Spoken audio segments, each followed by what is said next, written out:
चंदा हाथी के दल ने एक बार फिर गंगरेल डुमांग क्षेत्र के जंगल में आकर डेरा डाल दिया है। इस दल की लोकेशन फिलहाल धमतरी रेंज के ग्राम अरौद से नरहरपुर रेंज के ग्राम मुरुमतरा के जंगलों तक ट्रेस हो रही है। हाथी दल की इस चहलकदमी से इस इलाके में इंसानों के साथ उनके संघर्ष का नया दौर भी शुरू हो गया है। देखिए संजय स्वामी की एक रिपोर्ट। चंदा हाथी का यह दल गरियाबंद के जंगल से पहली बार बीते गर्मी सीजन में गंगरेल डुबान क्षेत्र के जंगल में पहुंचा था। तब इस दल में छोटे बड़े 21 सदस्य थे। इन हाथियों को आबादी क्षेत्र से दूर रखने के लिए उस समय वन अमले ने ग्रामीणों के साथ मिलकर जंगल की ओर खदेड़ा था। इसी आपाधापी में हाथी के 3 साल के एक बच्चे की मौत नाले के दलदल में फंसने के कारण हो गई थी। अफसरों ने इस घटना के बाद निगरानी सख्त कर दी। तब ग्रामीण भी कुछ दिनों तक शांत रहे और हाथी भी अपने आप में मस्त रहे। लेकिन बारिश का सीजन आने पर ग्रामीणों के लिए जंगल से निकलने वाली खेकसी और फूटू से मोटी कमाई का समय भी आ गया। मामला साल भर में एक बार होने वाली मोटी कमाई का था। इसलिए हाथियों को इस इलाके के जंगल से दूर खदेड़ने के लिए ग्रामीण एक बार फिर सक्रिय हो गए और रात के अंधेरे में लगातार आतिशबाजी करते हुए हाथियों को खदेड़कर ही दम लिया। गनीमत यह रही कि हाथियों का दल इस दौरान पूरी तरह शांत बना रहा और गरियाबंद के जंगल में लौट गया। हाथी के दल में 21 हाथियों का झुंड है। टीम लगातार दिन रात लगे हुए हैं। रात को अलग ड्यूटी लगाई गई, दिन को अलग ड्यूटी लगाई है और सभी कर्मचारी लगे हुए हैं। गांव के लोगों को समझाइश दी जा रही है कि फटाके और हाथी से छेड़खानी न करें। जो भी फसल नुकसानी होगी वो शासन के जो नियमों के तहत जो देय होगा वो तत्काल भुगतान किया जाएगा। सबका मूल्यांकन किया जाएगा और जो भी शासन के नियमों के अनुसार हानि की राशि बनेगी संबंधित को भुगतान किया जाएगा। गरियाबंद के जंगल में विचरण के दौरान चंदा हाथी के दल में एक नया मेहमान आया, जिससे दल के सदस्यों की संख्या फिर से 21 हो गई।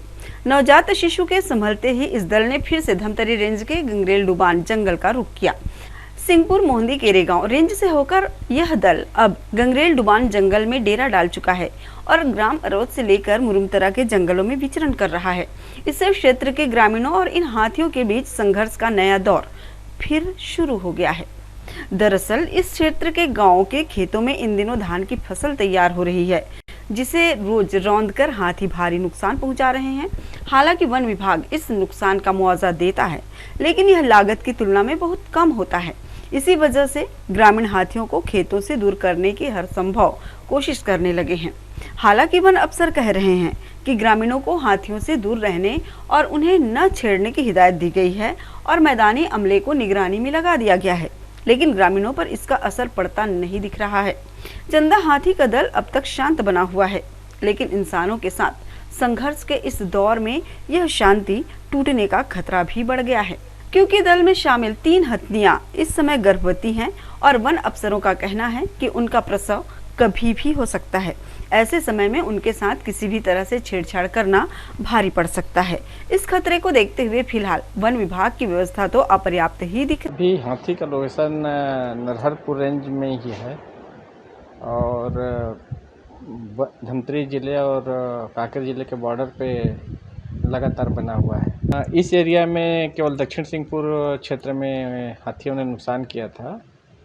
वहाँ का जो भी खेत वेत आ रहा है वो कांकेर जिले में आ रहा है, तो इसके बारे में कांकेर जिले के अधिकारी बता पाएंगे कि जो भी नुकसान हुआ है उसके लिए शासन के प्रावधान है, RBC 4 में दिया हुआ है। तो उसके गाइडलाइन के हिसाब से सरपंच, पटवारी और वन समिति के अध्यक्ष मिलके कितना % हानि का नुकसान है तय करते हैं। फिर उस प्रतिशत के आधार पे RBC 4 के प्रावधान के आधार पे उनको कंपनसेशन भुगतान किया जाता है। चूँकि हाथी जंगली क्षेत्र में है तो ऐसे तो उनको पकड़ नहीं सकते और कोई ऐसा प्रबंध करना मुनासिब नहीं है, तो बस केवल देख रेख की जा रही है। गरियाबंद में पिछले महीने में एक गर्भवती बच्चा जन्मा था और वही है। उसके अलावा लोग यहाँ पे बता रहे हैं कि गर्भवती मुड़केरा में जन्मा है या इधर जन्मा है, वो बात सही नहीं। एक बच्चा है जो साथ में घूम रहा है, जो 1 महीने के भीतर का है।